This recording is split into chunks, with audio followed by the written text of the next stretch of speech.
satunya adalah mahasiswa di bidang robotik di salah satu uni di Polandia, dan juga sebagai digital ambassadornya NAFA. NAFA ini adalah salah satu agensinya untuk Polandia memasarkan pendidikannya ke luar negeri seperti itu.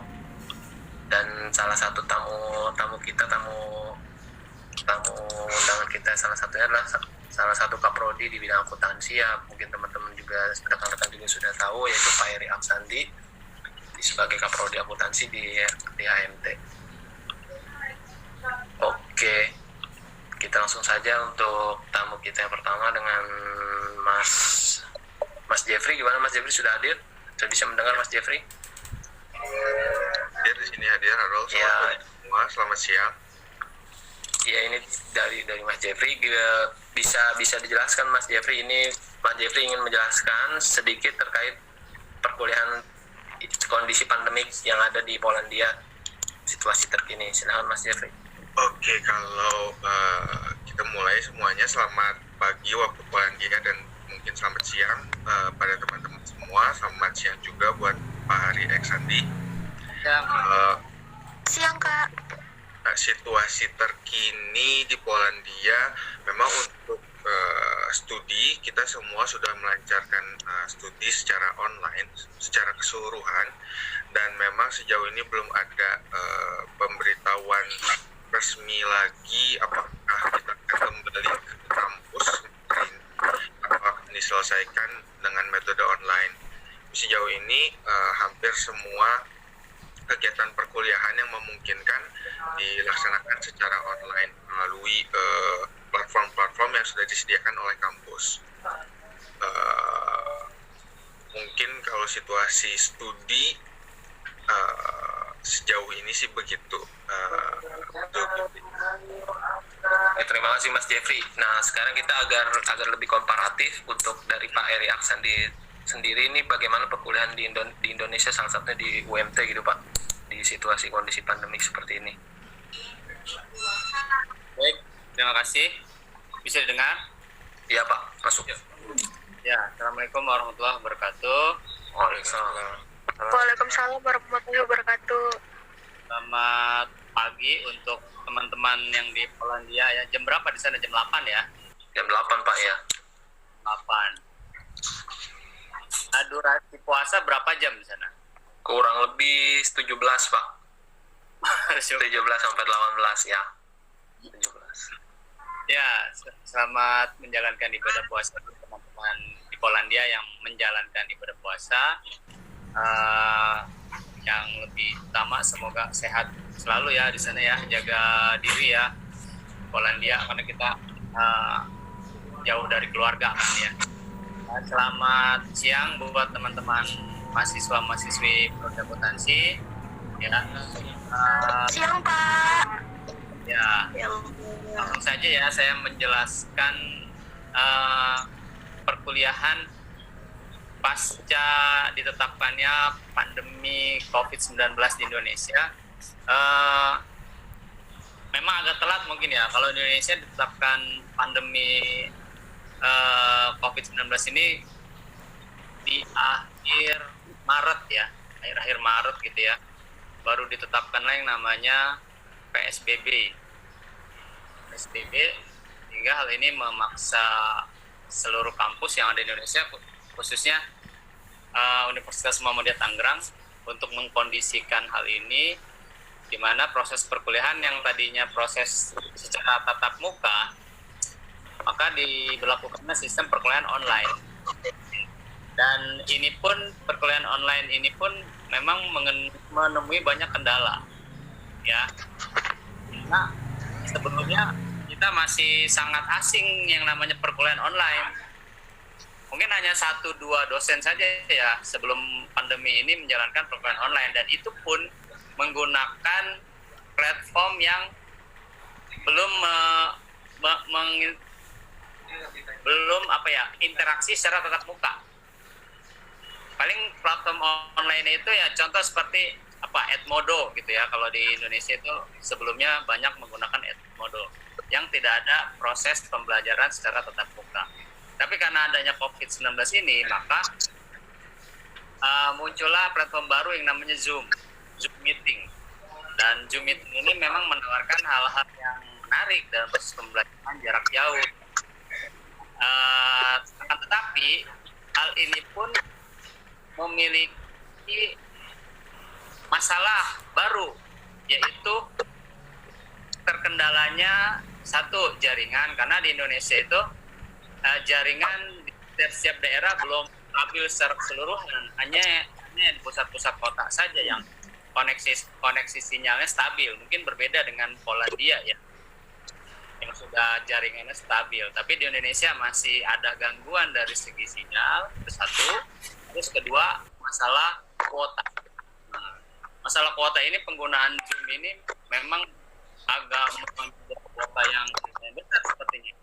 Karena berdasarkan pengalaman saya dan juga dosen-dosen lain, ketika melakukan proses pembelajaran online dengan Zoom, maka banyak mahasiswa kan itu tadi sinyal ya. Dan yang kedua adalah kuota yang mereka miliki cepat habis. Karena kemampuan mahasiswa di Universitas Muhammadiyah Tangerang, Fakultas Ekonomi dan Bisnis, Prodi Akuntansi, itu memang berbeda-beda dari segi kemampuan ekonominya.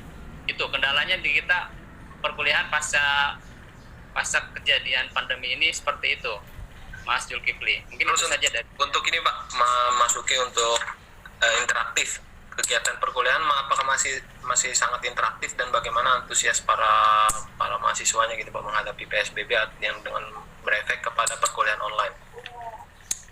Oke, menghadapi PSBB, mahasiswa pada dasarnya interaktif ya, mengikuti segala instruksi yang diberikan, perkuliahan berjalan dengan sebagaimana mestinya, walaupun ada kendala-kendala yang tadi saya jelaskan ya.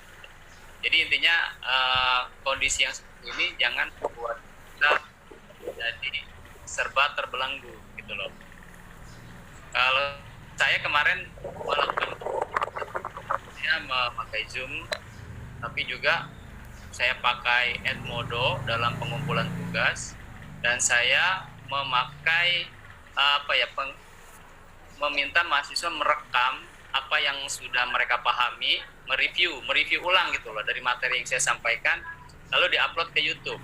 Nah, dari situ saya bisa menilai apakah materi yang saya berikan itu bisa mereka pahami atau tidak dengan cara mereka menjelaskan kembali atau mereview apa materi yang sudah dibahas. Itu kalau di saya khususnya ya. Oke, terima kasih Pak Ari. Teman-teman yang baru bergabung, sekali lagi kami menjelaskan di sini sedang ada sharing session antara kami yang mahasiswa di Polandia dengan juga Pak Ari Eksandi sebagai Kaprodi Akuntansi dari Universitas Muhammadiyah Tangerang gitu. Di sini juga telah hadir dua narasumber kita, salah satu mahasiswa akuntansi di Uni Polandia dan juga salah satunya adalah digital ambassadornya Nafa. Mungkin teman-teman sudah kenal tadi Mas Jeffrey. Nah, ini kita masuk ke Mas Iqbal nih. Mas Iqbal, gimana kondisi terkini? Tolong jelaskan perkuliahan yang Mas Iqbal alami dan kendala-kendalanya seperti itu, Mas Iqbal. Oke, pertama-tama Assalamualaikum ya. Assalamualaikum warahmatullahi wabarakatuh buat teman-teman yang di Indonesia. Pak Ari Eksandi. Waalaikumsalam warahmatullahi wabarakatuh. Ya semoga kita tetap sehat di pandemi kayak gini, tetap terhindar dari virus inilah, karena ini juga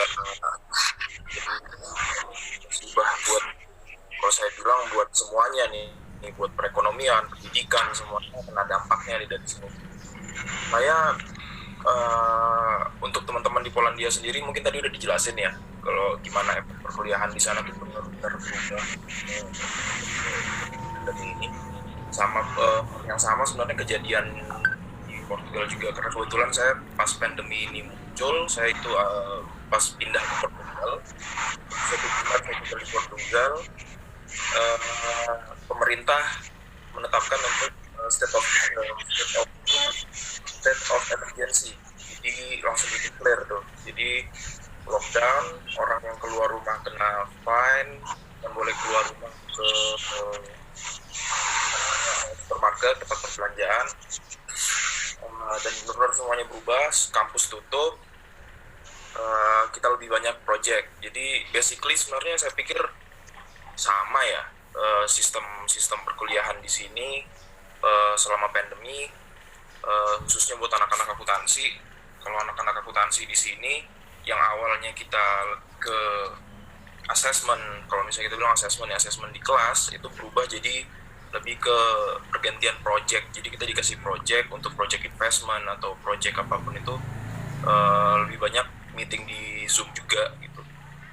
Jadi selama pandemi, hal yang kita alamin sih itu buat perkuliahan, projectnya lebih banyak.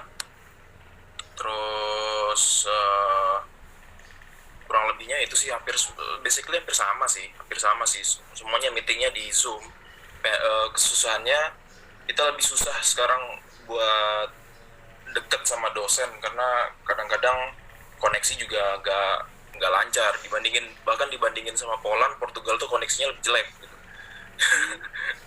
Portugal lebih jelek, jadi kadang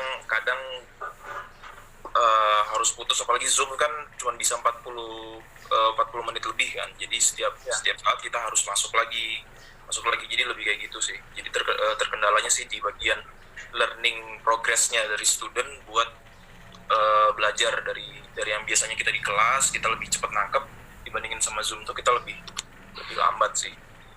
Itu aja sih kalau di sini. Dari Mas Iqbal sendiri ketika mengalami masa pandemi ini, apakah outputannya itu tercapai atau nggak outputan dari silabus atau pelajaran dari perkuliahan tersebut?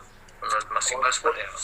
Alhamdulillah sih tercapai ya, walaupun agak lambat, cuman tercapai. Karena jujur akuntansi itu kan buat pelajaran akuntansi itu kan nggak cuma semata-mata teori ya. Akuntansi itu kan perlu namanya praktek.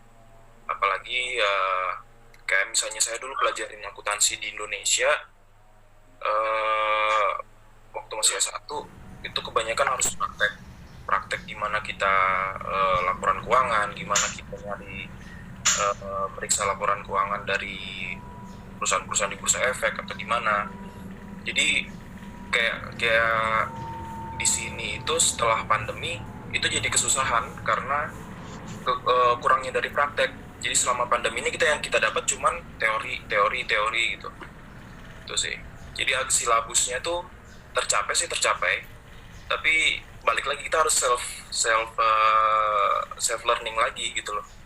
Karena kita terima teori, ya kita berusaha bagaimana sih praktiknya di laporan keuangannya gitu. Itu sih. Oke, terima kasih Mas Iqbal atas penjelasannya. Ini sekarang kita balik ke bidang akuntansi nih Pak. Untuk Pak Ari Aksandi sendiri ini kita mengundang Bapak nih karena expert di bidang akuntansi. Tolong bisa jelaskan sendiri Pak, akuntansi secara umum gitu. Ya, akuntansi secara umum ya. Iya. Gambaran akuntansi itu sebenarnya kan produk akhirnya laporan keuangan ya. Nah, laporan keuangan ini kan yang nantinya menggambarkan kinerja perusahaan, gitu ya. Kinerja itu bisa diukur dari perolehan laba yang didapat atau utang yang dimiliki oleh perusahaan. Itu kalau perusahaan manufaktur, jasa gitu kan. Atau untuk perusahaan perbankan misalkan, kinerja itu bisa diukur dari jumlah kredit macetnya, misalkan kan seperti itu. Nah, akuntansi yang menjadi sebuah produk atau alat bagi perusahaan yang nantinya bisa memberikan gambaran kinerja perusahaan tersebut. Itu kalau menurut saya gambaran akuntansi secara umum ya, intinya akuntansi itu adalah alat yang bisa dijadikan propaganda, mungkin ya kalau saya nyebutnya propaganda kepada para stakeholder, shareholder dan segala pemangku kepentingan ya, untuk meningkatkan reputasi perusahaan itu sendiri. Kalau menurut saya akuntansi secara umum. Itu Mas Jul. Oke, terima kasih penjelasannya Pak Arik. Jadi ketika ketika jadi bidang akuntansi ini sangat penting ya Pak Ari untuk salah satu perusahaan atau dalam mengasesor benar bagaimana laba dan bagaimana keuangan dari sebuah perusahaan tersebut gitu. Kita bisa komparasi dari Mas Iqbal sendiri, bisa jelaskan apa sih bedanya Mas Iqbal ketika studi di akuntansi di Indonesia dengan Mas Iqbal sekarang studi di luar negeri gitu, salah satunya Poland dan Portugal. Kalau saya bilang komparasi ya, kalau bisa dibilangin komparasi banyak banget sih sebenarnya. Lebih honestnya sih itu, jadi waktu saya studi akuntansi di Indonesia, waktu itu saya masih ingat tuh, waktu di Indonesia sistem akuntansi di Indonesia itu baru mau mengadopsi sistem IFRS. Jadi waktu itu Indonesia masih pakai GAAP, waktu itu masih ingat saya masih pakai GAAP, IAS, PSAK kalau nggak salah ya, PSAK, IAI baru mau mengaplikasikan IFRS. Jadi salah satu momen benefitnya waktu saya belajar akuntansi di luar negeri, saya benar-benar mendalami IFRS karena most country in Europe itu make sistem IFRS gitu. Apalagi Polandia sendiri dia pakai IFRS.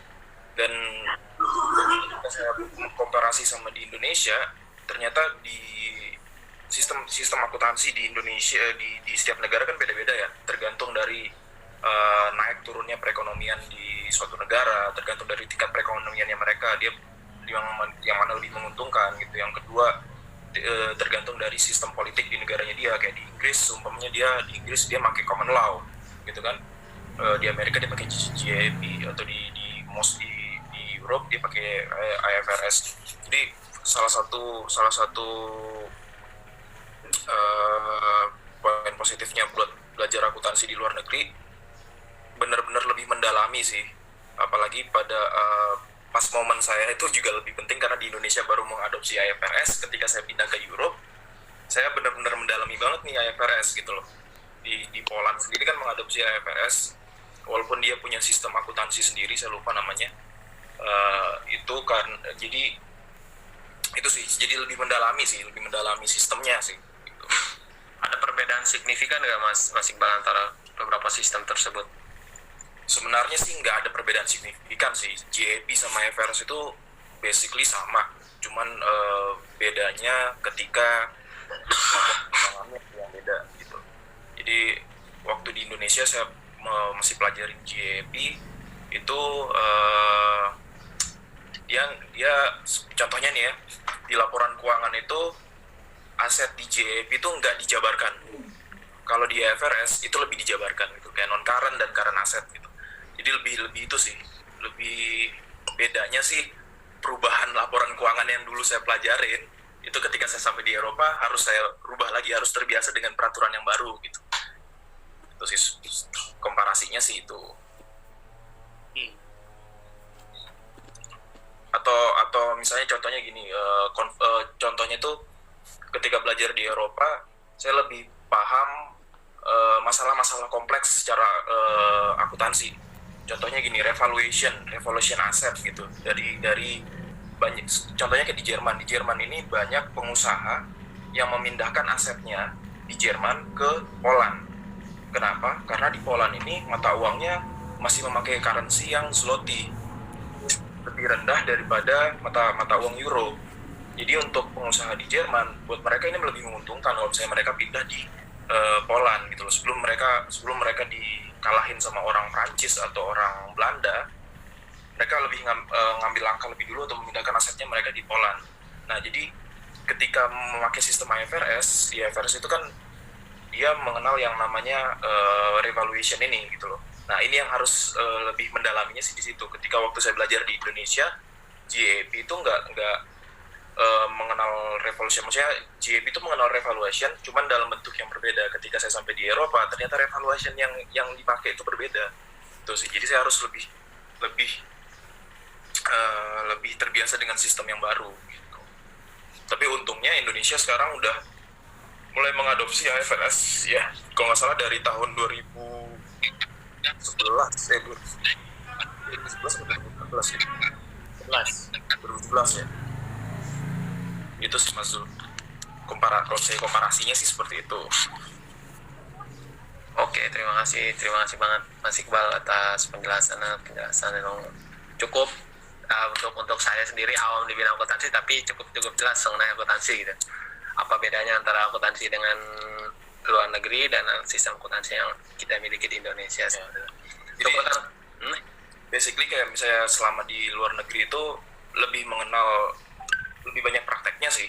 Kalau saya bilang ya, lebih banyak prakteknya karena kita lebih tahu gimana sih kendala-kendala yang dialami dari tiap negara, apalagi Europe ini kan negaranya berdekatan nih, otomatis hubungan perdagangannya itu, marketnya itu mereka lebih dekat, mereka butuh waktu yang cepat di perjualan, maksudnya perdagangan itu butuh waktu yang sangat cepat gitu loh pergerakannya. Jadi di situ banyak kendala akuntansi sih sebenarnya. Dari itu di situ tuh banyak kendala akuntansi. Jadi ketika belajar di Eropa itu lebih dapat prakteknya dari kendala-kendala ini nih.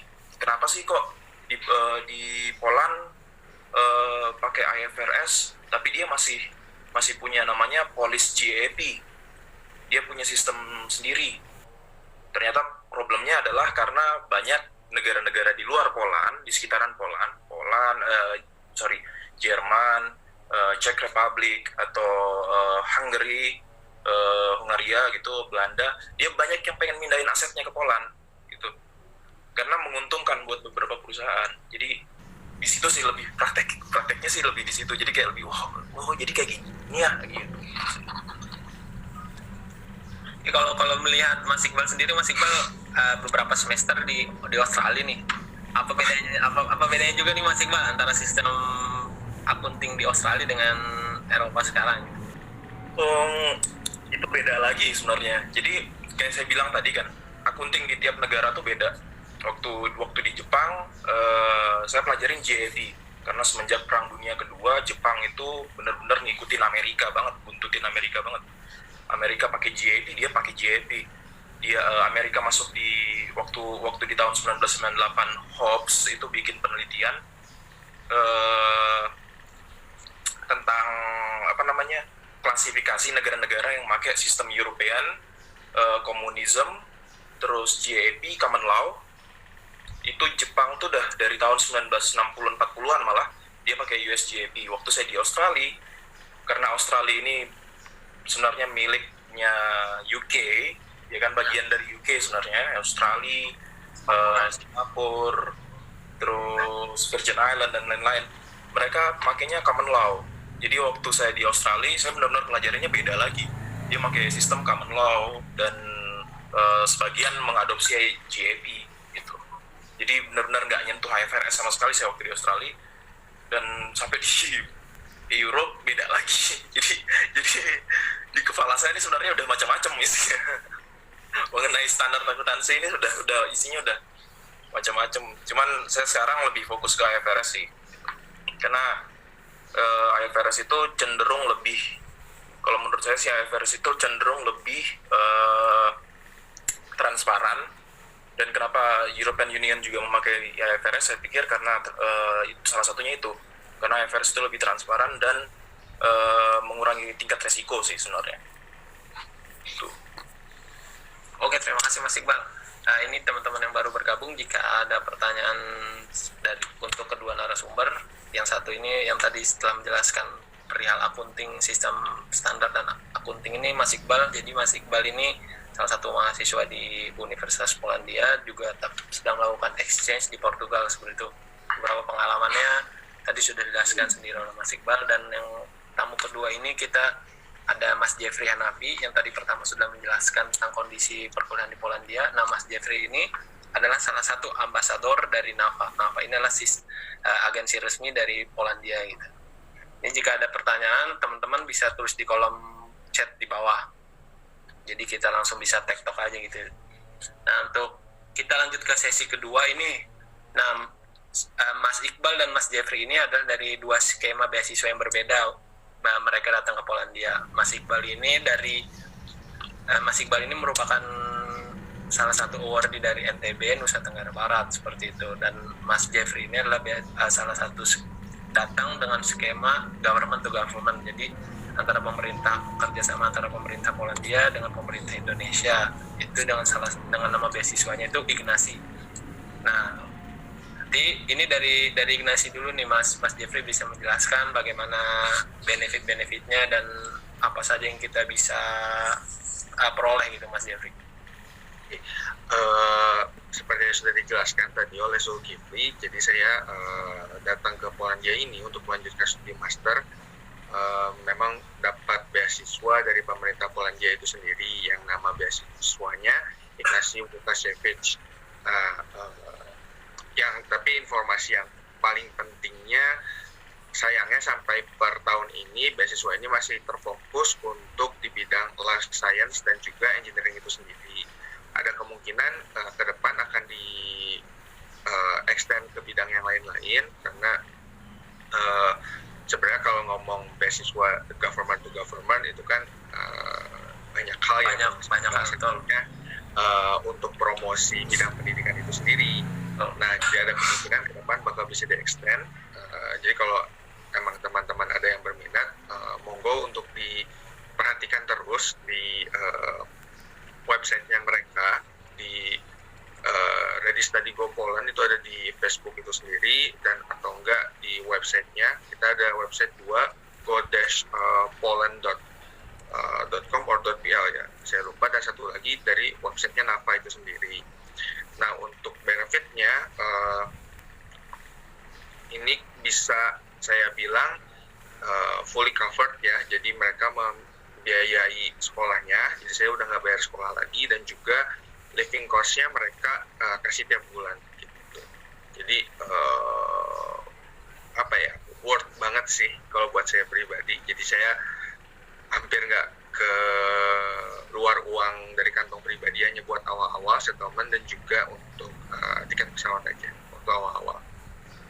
Untuk currency sendiri Mas Jeffrey, apakah berapa sih per bulannya living allowance yang diberikan, dan apakah cukup gitu, dan apakah kita memiliki jenjang karir ke depan setelah lulus dari Uni Polandia?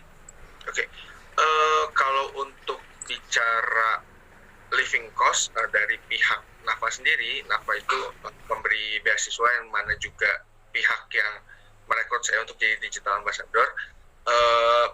Untuk beasiswa saya mereka beri itu nominal sekitar 1.500 zloty, yang mana currency-nya antara zloty dengan rupiah itu per hari ini sekitar 1 zloty itu sekitar 3.600-an lah. Kayak gitu. Nanti teman-teman bisa teman-teman akuntansi pasti jago lah ya ngitungnya ya. Dan kalau ditanya cukup atau enggak, personally cukup sebenarnya untuk 1.500. Memang tidak untuk bermewah-mewah, tapi untuk hidup dan menjalani studi itu cukup. Tentu saja hidupan di Polandia itu enggak di Poland ya, mungkin di seluruh wilayah Europe, dan nanti Iqbal juga mungkin bisa relate, kita nggak bisa kayak dikit-dikit makan keluar, beli makan di luar segala macam. Kita tetap harus combine juga dengan kita masak sendiri, dan itu adalah hal yang biasa sebenarnya di Europe. Meanwhile, kembali berkaca ke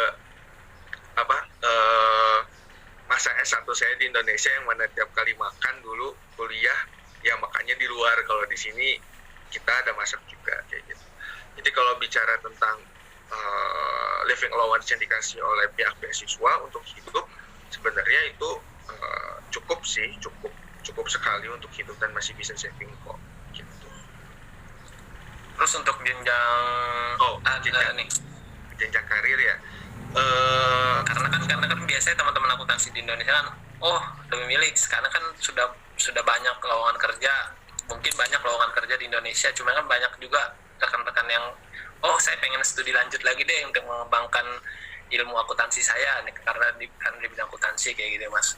Dan setelah lulus kayaknya lebih baik kerja di luar deh daripada balik ke Indonesia. Nah, itu ada nggak sih kesempatan seperti itu Mas Jeffrey? Oke, salah satu fakta yang menarik untuk Polandia itu sendiri, tingkat unemployment rate-nya itu di sini kita rendah sekali, jauh lebih rendah dari Jerman, jauh lebih rendah dari Prancis. Itu nanti teman-teman bisa cek di Google, bisa dilihat sendiri unemployment rate di Poland itu berapa. Dan jujur buat saya itu rendah, yang mana artinya kalau itu rendah, peluang kita untuk mendapatkan pengalaman di bidang profesional itu terbuka cukup lebar. Jujur aja sebenarnya saya sekarang juga lagi menjalani sebuah internship di salah satu perusahaan internasional di bidang FMCG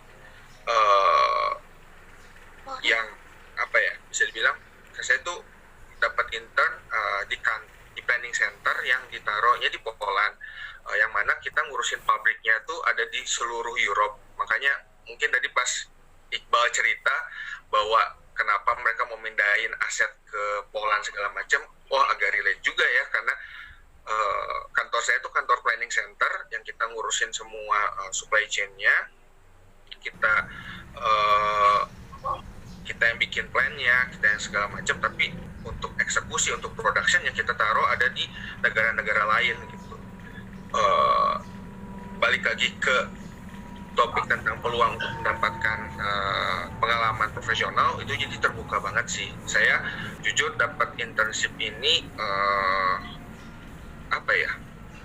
nggak terlalu perlu perjuangan iya, tapi offernya tuh ada banyak banget sih di internet. Kita bisa cari dan kita bisa coba, dan itu hal yang wajar banget untuk di Polandia khususnya bagi mahasiswa menjalankan studinya sambil melakukan internship atau bahkan bekerja paruh waktu atau bahkan full di perusahaan gitu. Oke, terima kasih penjelasan Mas Jeffrey. Ini mungkin teman-teman di sini masih curious atau penasaran, apakah akan terjadi diskriminasi untuk mahasiswa asing sendiri dalam perkuliahan atau juga dalam jenjang karir profesional seperti itu? Mungkin bisa dijelaskan oleh Mas Iqbal. Kalau diskriminasi sih nggak ada sih kalau saya bilang. Kalau jadi kayak udah dijelasin sama Mas Jeffrey tadi ya, studi di Poland, studi di Europe itu kayak gitu tadi, kayak gimana-gimananya buat living cost dan lain-lain. Bener sih, kayak katanya Mas Jeffrey, buat studi di Europe tuh nggak bisa kita foya-foya kayak di Indonesia gitu, nggak bisa. Bener-bener kalau kita kayak gitu nggak hidup, istilahnya kayak gitu. Jadi ketika studi di Europe, secara nggak langsung naluri kita sebagai manusia buat bertahan hidup, gimana caranya biar bisa irit, biar bisa nabung, uang yang dikasih segini cukup, sama pemerintah segini cukup, itu tergunakan dengan baik lah selama 1 bulan. Itu tiba-tiba muncul aja gitu, tiba-tiba jadi koki lah, mendadak jadi koki gitu. Kalau misalnya soal diskriminasi sih, kalau saya bilang sih dalam pendidikan di Eropa tuh nggak ada ya, karena orang Eropa dan misalnya tingkat imigrasi di Eropa sendiri itu juga termasuk besar. Di Poland salah satunya juga tingkat imigrasinya juga besar, jadi mereka udah biasa ngelihat orang asing sih. Mereka tuh udah biasa ngelihat orang asing, mengajari orang asing, dan kebanyakan juga profesor di Poland itu atau dosen di Poland itu mereka juga belajarnya di luar Poland gitu loh. Jadi ada yang lulusan di Prancis, atau ada yang beberapa ngambil dosen Prancis buat ngajar di Poland, atau ada yang dulunya belajar di UK. Jadi kebanyakan dari mereka juga udah biasa ketemu sama orang asing, jadi nggak ada diskriminasi sih kalau saya bilangin. Terus yang kedua, buat jenjang karir, buat akuntansi di sini, sebenarnya di sini tuh akuntansi tuh jadi sebuah lapangan pekerjaan yang paling dicari sih sebenarnya kalau saya bilang buat di Europe itu. Apalagi buat di Jerman sama Spanyol sama Itali. Kenapa? Karena seperti kita tahu, walaupun Europe ini satu, mereka ini tapi saling membenci satu sama lain. Jadi mereka ini juga bersaing satu sama lain. Kayak contohnya Spanyol sama Prancis, mereka ini saling benci satu sama lain. Walaupun mereka ini, oh iya kita di European Union, kita jadi satu, tapi mereka ini membenci. Mereka gimana caranya? Pokoknya saya harus lebih baik dari Prancis, atau Portugal harus lebih baik dari Spanyol gitu. Jadi mereka itu lebih kayak, saya butuh karena sekarang itu mau masuk ke industrial age 4.0 ya, kalau saya bilang 4.0 ya. 4.0, jadi dibutuhin nih yang namanya akuntan-akuntan yang lebih yang lebih profesional, perlu dicariin. Kayak perusahaan-perusahaan kayak di Jerman tuh salah satu badan akuntingnya membutuhin akuntan yang lebih baik gitu. Jadi kalau saya bilangin buat ini sendiri sebenarnya bidang yang sangat bagus juga sih buat belajar akuntansi di luar negeri, karena jenjang karirnya aja bagus juga sih. Itu akuntan yang baik yang gimana bisa mengadopsi sistem ini untuk di industrial age 4.0 gitu loh istilahnya kayak gitu. Sedangkan kayak Mas Jeffrey tadi bilang, mungkin rata-rata sih mahasiswa di sini juga dapat internship juga. Kebetulan saya juga dapat internship, insya Allah mungkin bulan depan pindah lagi saya ke Italia di sana jadi akuntan juga. Kalau saya bilang kan jadi jenjang karirnya enak sebenarnya gitu, mudah untuk dapat internship juga. Dari internship bisa jadi permanent work atau gimana gitu. Kalau saya bilang sih kayak gitu. Untuk diskriminasi dan lain-lain sih sebenarnya nggak ada sih, sama aja sih. Dan saya bilang maksudnya balik lagi itu ke masalah sosial sih. Kalau di dunia pendidikannya sih sama aja sih di mana-mana. Oke, terima kasih Mas Iqbal penjelasannya, terima kasih Mas Jeffrey. Ya, ini juga sekedar teman-teman mungkin ada yang baru bergabung. Nah, kita sedang melakukan sharing session antara yang satu ini telah dijelaskan dari Mas Iqbal, salah satu mahasiswa akuntansi di Polandia, dan juga tadi yang pertama kali adalah Pak Mas Jeffrey sendiri. Mas Jeffrey ini salah satu mahasiswa di Universitas Polandia di bidang otomasi robotik dan juga sekarang sedang diberikan amanah sebagai digital ambassador NAFA. Nah, untuk penjelasan sedikit, Mas Iqbal juga ini adalah salah satu mahasiswa yang bawa keluarganya gitu teman-teman. Jadi Mas Iqbal ini sudah berkeluarga dan membawa keluarganya untuk studi di Eropa. Jadi semua tuh memiliki kemungkinan itu sangat besar untuk kita berkarir atau meneruskan cita-cita kita. Jika mungkin ada teman-teman yang memiliki cita-cita untuk berkuliah lanjut lagi ke luar negeri, yuk silakan, semangat. Nah, ini terkait mungkin jika teman-teman ada pertanyaan, tolong sampaikan di kolom komentar ya, di kolom chat di bawah. Jadi karena waktu kita kurang lebih 20 menit lagi, ada baiknya kita maksimalkan waktu yang ada. Nah, terkait kualitas pelajar sendiri nih Mas Iqbal dan Mas Jeffrey, kualitas pelajar sendiri antara kualitas Indonesia, maksudnya lulusan dengan Indonesia dan juga lulusan luar negeri, saya rasa sih nggak ada bedanya jika ingin berkarir ya kan, bahkan untuk meneruskan studi lanjut. Dan itu tidak terkecuali dari yang lulusan luar negeri, maksudnya lulusan yang negeri PTN maupun swasta. Bisa jelaskan sendiri, Mas Iqbal ini adalah salah satu lulusan dari PTS di Indonesia, dan juga Mas Jeffrey ini salah satu PTN di Indonesia. Jadi semua itu memiliki kemungkinan untuk berbagi kepada kita. Nah, yang ingin saya sampaikan gimana Mas Iqbal dan Mas Jeffrey, tolong berikan tips kepada teman-teman nih. Sebenarnya benar dibilang sama Zul tadi ya, semua kemungkinan itu kebuka lebar sih. Cuman bedanya sama kita yang mahasiswa adalah kadang kita males nyari kemungkinan itu. Jadi itu PR pertama tuh, males nyari. PR pertama tuh itu. Jadi kemungkinan tuh banyak tuh. Kemungkinan tuh jutaan. Kemungkinan kebuka lebar, nggak peduli itu saya lulusan PTS atau PTN. Saya lulusan PTS nih, saya lulusan PTS di salah satu perguruan tinggi swasta di Jogja, di Universitas Indonesia. Saya lulusan di sana. Bisa dapat beasiswa buat ke luar negeri. Di luar negeri dapat lagi kemungkinan buat dapat beasiswa Erasmus lagi, pertukaran pelajar ke tempat lain. Jadi saya udah benar-benar nggak perlu kerja, dapat uang lagi gitu loh buat itu. Cuman kadang-kadang kita kualitasnya student di Indonesia itu adalah males nyari tahu kemungkinan itu. Gitu sih kalau saya bilang. Cuman itu aja sih, basically kualitas student di sini itu sebenarnya sama aja sih. Hanya saja bedanya kita di Indonesia studentnya kebanyakan malas buat nyari tahu, buat informasi tentang beasiswa misalnya.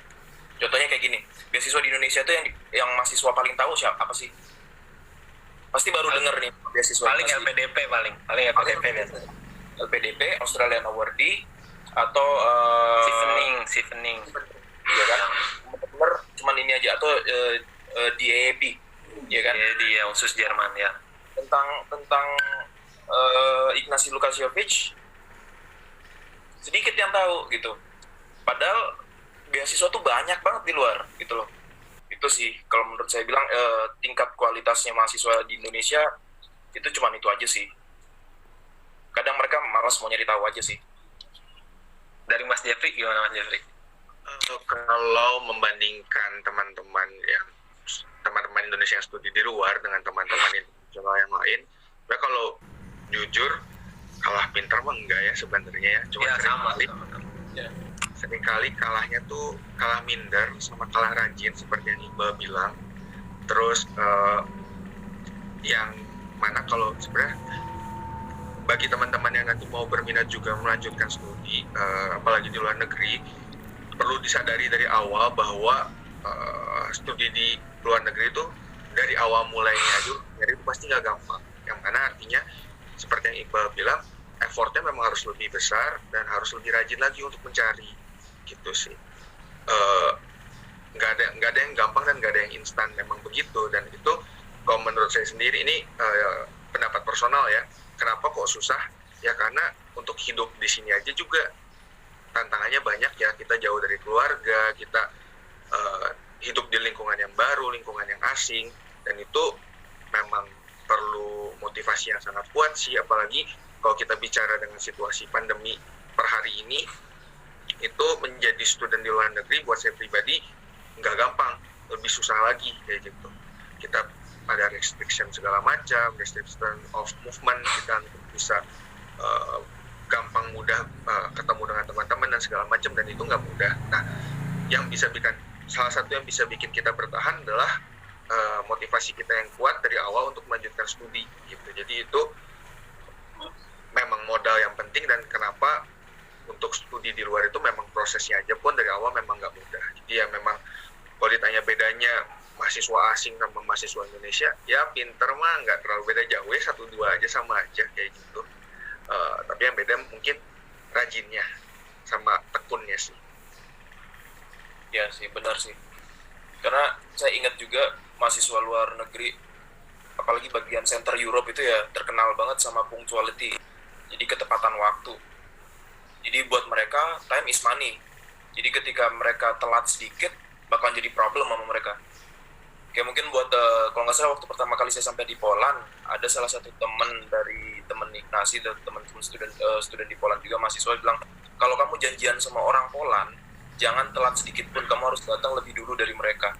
Karena kalau misalnya kita telat atau lebih telat dari mereka, bakalan tinggal katanya kayak gitu. Jadi saya mikirnya sih tingkat rajinnya sih yang benar sih katanya Mas Jeffrey, tingkat rajinnya tuh beda banget sama kita yang student di Indonesia. Tapi tingkat kepintaran sih orang Indonesia pintar-pintar kok di sini.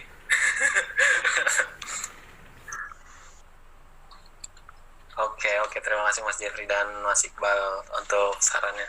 Dari Pak Ari sendiri, untuk Pak Ari, semoga ada wejangan nih untuk kita yang sedang kuliah di luar negeri, juga untuk mahasiswa Indonesia yang sedang ikut dalam sharing session kali ini, Pak Ari. Ya, wejangan mungkin bukan wejangan ya, kalau wejangan kesannya saya lebih ahli gitu ya. Dari segi pengalaman kan saya S2, sekarang lagi proses S3 di dalam negeri semua. Jadi saya dapat masukan atau dapat pencerahan proses kuliah di luar negeri. Mungkin sekedar mengingatkan aja, namanya juga kan bukan di negara sendiri gitu ya, ya. Intinya adalah kita tetap menjadi warga negara asing yang baik di sana gitu ya, mengikuti peraturan yang ditetapkan pemerintah, apalagi kondisi COVID kayak gini kan.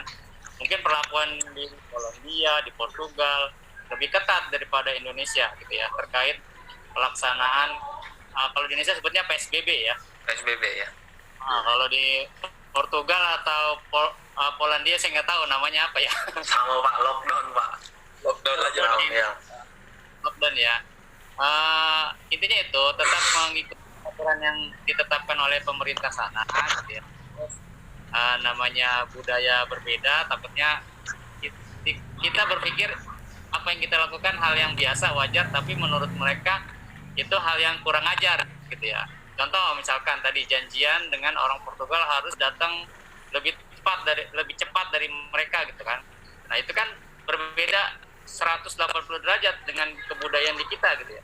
Kalau di kita kan rapat rapat mulai jam 2 tapi di undangannya jam 1. Contohnya kan seperti itu. Karena memang budaya telat itu sudah terlalu kuat gitu. Intinya itu aja. Mengikuti peraturan yang ditetapkan pemerintah dan menempatkan diri sesuai dengan budaya yang ada di sana. Terus untuk teman-teman yang sekarang masih kuliah S1 di UMT, mungkin ini sharing session dari teman-teman yang kuliah di Polandia dan Portugal bisa menjadi pencerahan ya buat kalian semua. Jangan berpikir hanya puas pada proses pembelajaran selesai S1. Selama bisa ambil beasiswa luar negeri dan ada kemungkinan dan pastinya memang kesempatan akan selalu ada ya. Intinya tadi Mas Iqbal bilang bagaimana kita mau mencarinya ya. Sebenarnya kan seperti itu. Semua pasti ada peluang. Nah, kalau memang kesempatan itu ada, ambil. Jangan sampai enggak. Jangan sampai nanti timbul penyesalan. Dulu saya pernah ada tuh tawaran beasiswa ke Cina. Nah, cuma penyakit orang Indonesia itu adalah satu tadi belum ditambahkan ya oleh Mas Jeffrey Iqbal. dan Mas Iqbal ya. Apa itu Pak? Penyakit orang Indonesia itu homesick. Kangen rumah. Nah, itu yang nggak bisa ditawar-tawar tuh.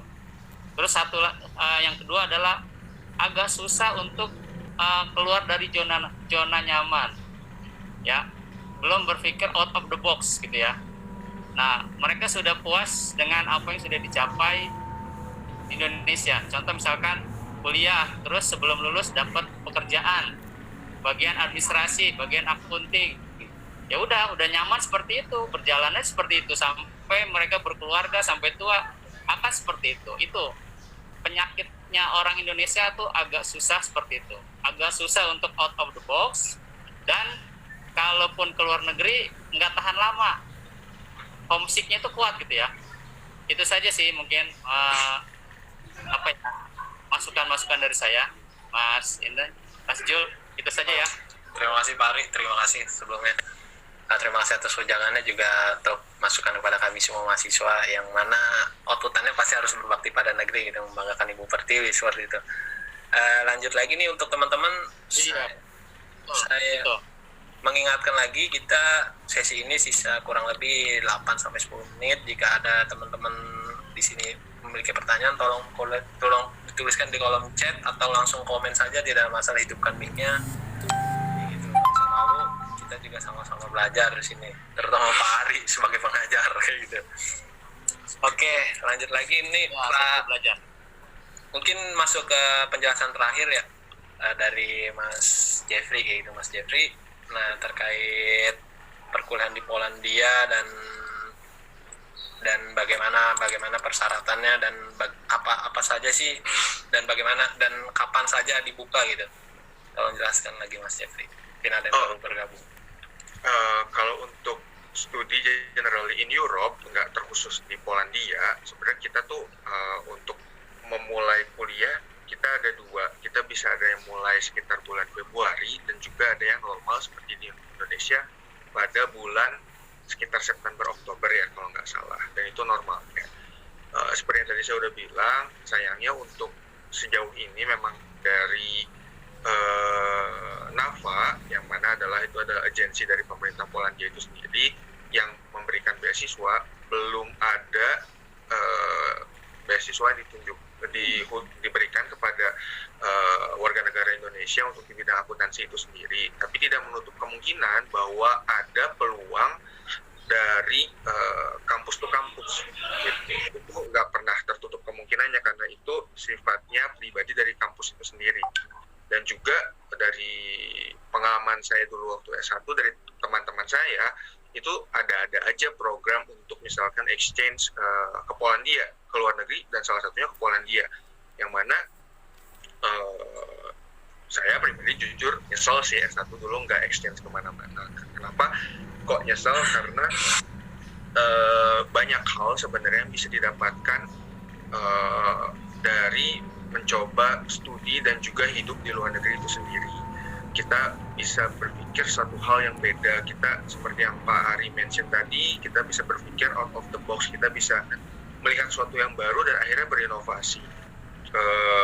Saya bisa pastikan Jeffrey yang hari ini dan Iqbal yang hari ini sudah berbeda pandangannya dengan kita yang dulu masih di Indonesia. Bukan berarti kita berubah jadi jelek, enggak, tapi kita sudah bisa banyak dapat inspirasi gitu. Oh, ada satu hal yang baru nih di sini, oh ada yang lain nih di sini, kayak gitu. Kita kalau kita bisa menyerap informasi lebih banyak, kita bisa berpikirnya bisa lebih lebih kompleks, yang mana kita bisa dapat keputusan yang lebih baik karena mempertimbangkan banyak hal, yang mana itu bagus sebenarnya. Berminat untuk melanjutkan studi salah satunya ke Poland, bisa dicari lebih giat di internet, atau bahkan untuk sekedar exchange yang 1 semester atau mungkin lebih dari 1 semester, atau bahkan untuk program di summer itu sekitar Juni, Juli sampai September itu sendiri, itu biasanya selalu ada. Dan seperti yang Pak Ari mention tadi, ya kalau ada kesempatannya jangan disia-siakan kayak gitu. Jadi kalau untuk beasiswa sejauh ini belum ada, tapi yang resmi dari NAFA belum ada untuk teman-teman akuntansi sayangnya. Tapi kemungkinan peluang untuk ke Europe atau ke Polandia itu sendiri, jalannya sebenarnya selalu ada. Banyak jalan lah menuju Roma. Romanya kita ganti aja Polandia kayak gitu. Jalannya mah banyak. Dari Mas Iqbal ada kait untuk rekan-rekan hari ini yang hadir? Buat rekan-rekan hari ini sebenarnya akuntansi ya. Sebenarnya akuntansi itu bidang yang unik sih, kayak bilangin. Itu kalau teman-teman pengen melanjutkan kuliah ke luar negeri kayak tadi dibilangin sama Jeffrey, kuliah ke luar negeri, especially di bidang akuntansi itu menjadi bidang yang sangat menarik sih sebenarnya buat belajar di Europe. Karena kalau kayak saya jelasin tadi sebelumnya, kita jadi lebih banyak tahu, apalagi buat teman-teman kayak tadi Pak Ari bilang, mahasiswa Indonesia tuh agak susah meninggalkan zona nyamannya. Ketika dia belajar akuntansi, dia bakalan stuck sama itu terus. Dia bakalan stuck, oh saya udah cukup nih belajar akuntansi di Indonesia. Kalau ketika belajar di luar negeri, akan kebuka lagi pikirannya buat, oh akuntansi kayak gini nih, kayak gini ya sistemnya. Oh akuntansi kayak gini di Jerman, kayak gini banget ya. Oh strict sekali sih sistem di sini, strict banget sistem di sana, atau macam-macam. Jadi ketika sudah sampai di luar negeri itu, bakalan banyak muncul pertanyaan dan curiosity ya kalau saya bilang ini. Jadi kayak keingintahuan kita terhadap bidang akuntansi sendiri gitu. Bahasa pengantar yang ini ada pertanyaan nih, bahasa pengantar yang digunakan saat berkuliah di Poland, adakah preparation course untuk bahasa Polish sebelum berkuliah?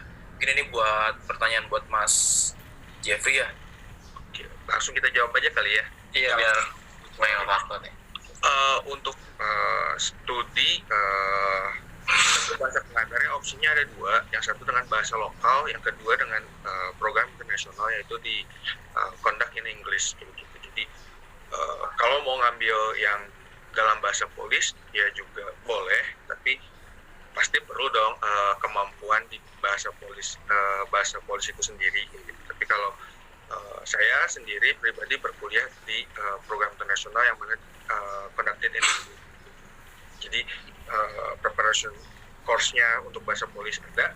Kalau kalian mau lanjut bahasa Polish, kalau kalian mau ambil preparation course dan juga lanjut kuliah internasional juga bisa. Kalau mau langsung kuliah di internasional dengan bahasa Inggris pun itu juga mungkin aja. Oke, terima kasih Mas Jeffrey atas pertanyaannya. Lanjut lagi, selain homesick nih, kira-kira kesulitan apa lagi akan kita hadapi selama kuliah di luar negeri? Langsung singkat aja Mas Jeffrey. Well, drama kehidupan mah selalu banyak ya, nggak menutup kemungkinan di Indonesia pun kalau kalian merantau, drama kehidupan kan selalu ada. Kalau yang seperti yang Pak Ari bilang tadi, homesick segala macam, itu benar banget. Kalau saya pribadi homesick nggak? Ya homesick aja. Cuman kalau karena udah dilempar ke Europe sini, mau pulang tuh mikir, udah mati tiketnya mahal ya, dan juga terbang lama. Pegel sumpah, terbang lama kayak gitu tuh 12 jam ya Mas ya? 12 ya, jam. lebih bahkan kalau nggak salah ya. Udah mah terbang lama kayak gitu, pulang-pulang tuh nyampe Indonesia seneng gitu. Cuman punggung mau putus. Jadi ya pertimbangannya lumayan juga gitu, selain finansial karena tiket juga lumayan kan, pulang pergi kayak gitu. Eh, dan Banyak juga pertimbangan, betul. banyak pertimbangan, kayak nggak mungkin lah kita pulang cuma seminggu doang, kayak udah berapa hari habis buat nyesuaiin badan, karena perbedaan zona waktu kan pasti berpengaruh banget. Dan juga beresin tuh masalah punggung, duduk terus 12 jam juga pegel gitu. Jadi ya kalau yang Pak Ari bilang soal homesick segala macam, kalau saya bilang sih udah Pak, lempar aja Pak anaknya ke Europe kayak gitu, ntar juga pulang mikir kok dia Pak. Oke, terima kasih Mas Jebret jawaban. Ini kayaknya ada pertanyaan selanjutnya cocok untuk Mas Iqbal nih. Pembagian waktu dalam belajar nih, Mas Iqbal, terkait belajar akuntansi. Ada pembagian waktu yang signifikan kah? Adakah kiat-kiat atau trik khusus untuk mendapatkan beasiswa luar negeri? Langsung kita barengnya aja sama pertanyaan terkait studi plan nih, exchange. Apakah ada tips penyusunannya? Cara belajar akuntansi, adakah pembagiannya kayak gitu? Pembagian waktu ya dalam belajar akuntansi. Kalau sebenarnya sih mungkin agak beda di bagian degree-nya ya. Kalau misalnya mungkin di bachelor, bagian waktu buat belajar akuntansi itu lebih gimana ya, agak masih ya step by step gitu kan bagian waktunya. Mungkin hari ini atau di semester ini belajar ini. Cuman kalau di master sendiri hampir sama juga sih sebenarnya, step by step. Cuman pembagian waktunya lebih kayak, kalau di master itu lebih kayak gimana ya saya jelasinnya ya, lebih ke satu waktu ini kita fokus ke satu subjek dulu gitu sih kalau saya bilang. Jadi nanti subjek yang ini akan berhubungan nanti buat subjek yang satunya di depan gitu. Dulu kalau nggak salah waktu di bachelor itu saya pernah pelajarin satu ilmu manajemen sama ilmu akuntansi barengan, yang dimana satu subjek ini ternyata lebih diambilnya lebih dulu daripada subjek yang harus maksudnya subjek yang, jadi ada dua subjek yang berhubungan nih. Ternyata subjek yang harusnya diambil lebih awal itu saya ambilnya di belakangan, sedangkan subjek yang belakangan saya ambilnya di duluan. Mungkin kalau misalnya di master itu agak susah ya, agak nggak bisa ya. Jadi karena setiap subjek per semester itu bakalan saling berhubungan terus sih. Terus kalau misalnya ini sebenarnya saya juga agak bingung sih, ini pembagian waktu dalam apa di belajar akuntansi, yang personal apa di kampus? Mungkin seperti yang personal nih untuk kiat-kiat juga.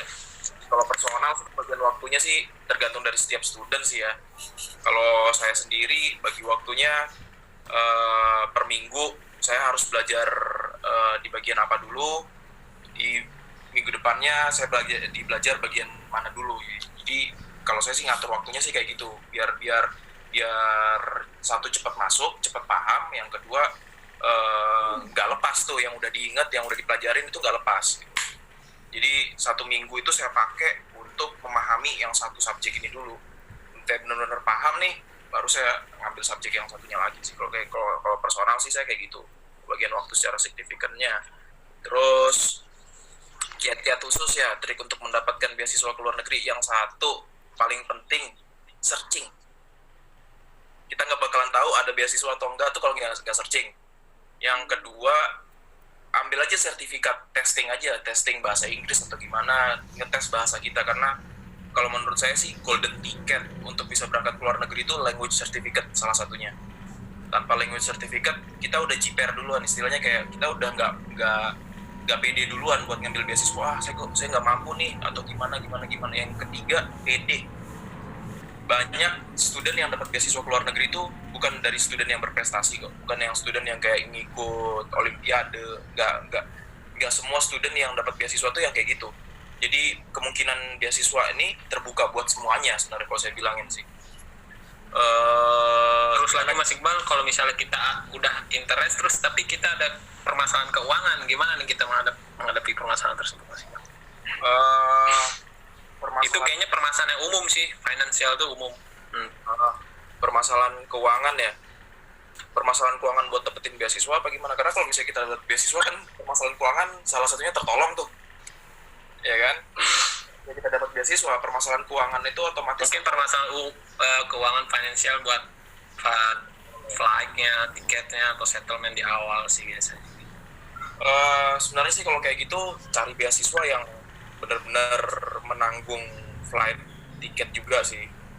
Ada kan sebenarnya banyak beasiswa yang kayak gitu, kayak beasiswa saya salah satunya menanggung flight tiket juga, menanggung flight tiket ya ditanggung. Jadi hitungannya salah satu masalah dalam hidup saya itu sudah terpecahkan dari beasiswa ini gitu loh. Saya sudah nggak perlu hitungannya saya belajar untuk digaji lah.